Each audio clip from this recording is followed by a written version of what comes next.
Welcome back on Gaming. This is Devin, and because it's in the news and that, let's talk about Jim Ryan. Let's talk about PlayStation 5. So, if you don't know who Jim Ryan is, he's the one in charge at PlayStation. He is his title is that he's a CEO of Sony Interactive Entertainment, and he, as people are starting to find out now, he is just horrible. I mean, he needs to be removed and replaced as soon as possible.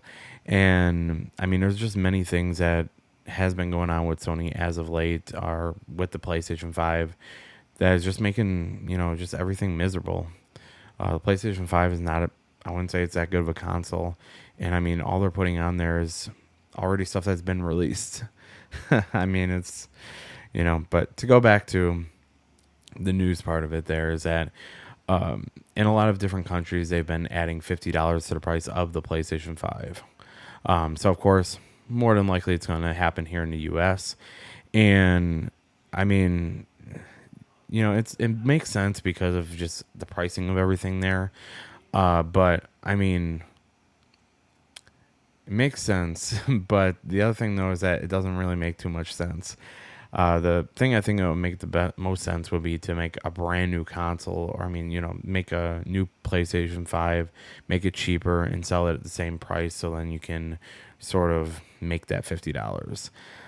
I think it's sort of a slap in the face to, have a console that you didn't have enough demand or didn't have enough stock for, and there was way too much demand for it.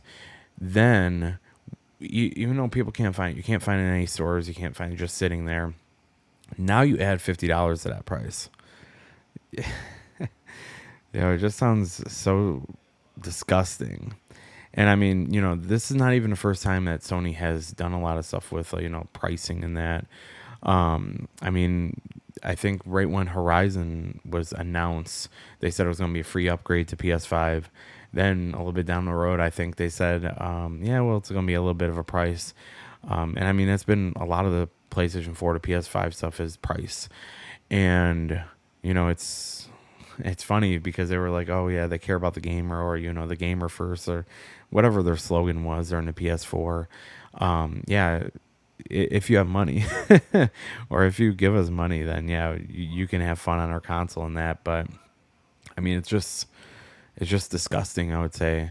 And I mean, that's not even like the only part of the PlayStation 5 that is disgusting. The other part too is that, I don't know if you remember this, but back in, I believe, April 2021, there was a lot of news going on about, I think it was on Bloomberg, I think IGN had it too, but that they basically, PlayStation's focus is just on big titles because it's too big to fail for their games. Like, it's difficult for those big games to fail. So they're going to focus more on bigger titles. And the thing though is that, I mean, like, during this time, I don't think that's, it's smart because, you could always make money off those bigger titles and that. But I mean, that doesn't really keep me playing their games then, if you're only going to come out with these 5 big titles that you depend on. And then, of course, we see a lot of games that, I think this news came out when they were talking about Days Gone, that the Days Gone is not going to have a second game, just because it wasn't one of the big games that makes them money, so they're not going to focus on those games. So, yeah, I mean, instead of having a Days Gone 2 that I could have fun with, yeah, I'd rather have God of War every year, Last of Us, Uncharted, the same 5 big games every time. I mean, it's almost the same as Hollywood.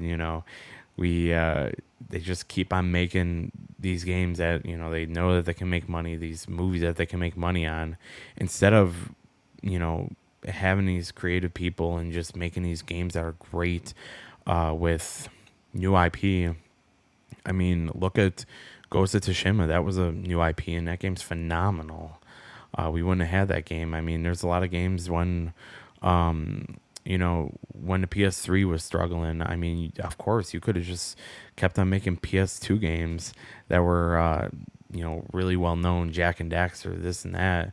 But no, you created Uncharted, you created Resistance, You created all these great games that we still play today that are remade and remastered 20 times today.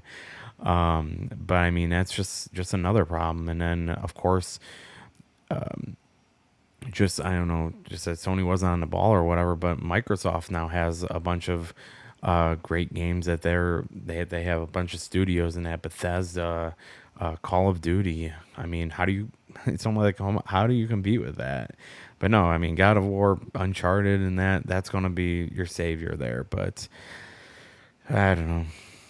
I don't know, but just sort of a joke. But yeah, in the comments below, because it's all over the place. That look at all these great PlayStation exclusives that they have coming out, and that let me know what your favorite PlayStation 5 game is. Let me know why a PS5 is more desirable than a Nintendo Switch or an Xbox Series X or S. But anyways, thank you so much for watching. Like, subscribe, all that good stuff, and we'll see you soon. Bye.